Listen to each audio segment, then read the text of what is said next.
Célestine, peux-tu m'expliquer la démarche compétences mise en place dans tes promotions? Oui, bien sûr. Cette démarche, je l'ai mise en place auprès de nos promotions formation continue temps plein, un public majoritairement en reconversion sur les métiers RH et paye.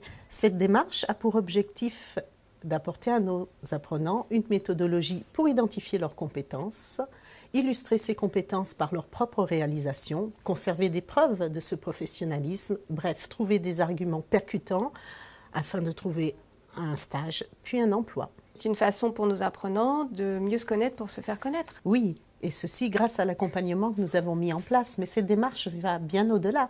Elle permet de développer sa réflexivité, d'être conscient de ses forces et de ses points d'amélioration. Elle permet de valoriser son parcours. C'est par exemple recenser, stocker ses preuves, gérer son identité numérique ou encore bâtir son propre argumentaire. Si je regarde ta démonstration, c'est donc un superbe outil d'accompagnement à l'insertion professionnelle. Oui, et ce, quels que soient nos apprenants. C'est vraiment dans notre ADN et ça s'inscrit complètement dans notre projet EP Éducation. Humanisme, je me connais mieux et je connais mieux mon rapport aux autres. Professionnalisme, je mets en avant mes compétences, mes réalisations, mes éléments de preuve. Tout ceci pour me différencier sur le marché du travail. Entrepreneuriat, je suis acteur de mon parcours.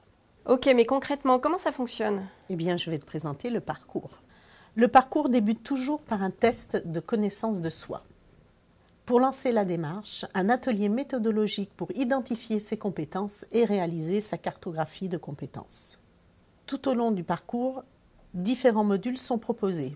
Un module sur le projet professionnel, sur les techniques de recherche d'entreprise, sur les réseaux sociaux et bien sûr des entretiens individuels pour préparer son projet professionnel avec un coach et pour retravailler son CV et sa lettre de motivation. Des temps de réflexion à travers notre plateforme Emma viennent compléter ce parcours.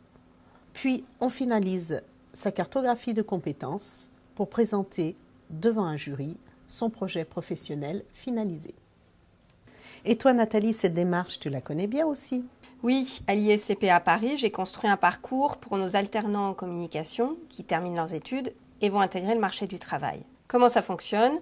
Tout comme toi, le parcours est balisé sur toute l'année avec différents temps. Première étape, l'alternant trouve l'offre d'emploi qu'il vise.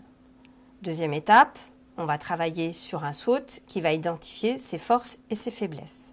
Troisième étape, un atelier compétences leur permet d'identifier 3 à 4 compétences clés et de les illustrer par des preuves associées. Quatrième étape, ils travaillent sur la réalisation d'un portefeuille numérique de compétences où ils vont travailler leur e-réputation et intégrer la démarche. Et enfin, cinquième étape, ils présentent leur carte de visite digitale lors de l'oral de simulation de recrutement devant un jury, comme dans la vraie vie. En résumé, c'est une démarche qui les aide à prendre confiance en eux et à trouver une valeur ajoutée. La démarche est simple à mettre en place et je m'appuie sur le kit mode d'emploi que nous avons réalisé avec notre groupe de travail. Des syllabis, des présentations, des grilles de compétences, une cartographie, un atelier e-learning sur les compétences, des modèles de balises et des grilles d'évaluation.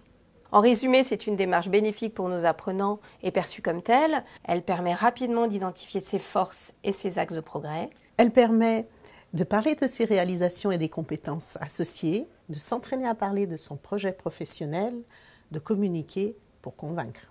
Et ce qui est important, c'est au-delà des outils utilisés, c'est vraiment d'intégrer cette démarche dynamique, d'identifier des preuves de compétences tout au long de la vie. Tout comme Camille, une ancienne de l'ISCPA diplômée il y a 3 ans, qui utilise toujours sa carte de visite digitale. Tu peux nous montrer ça? Bien sûr.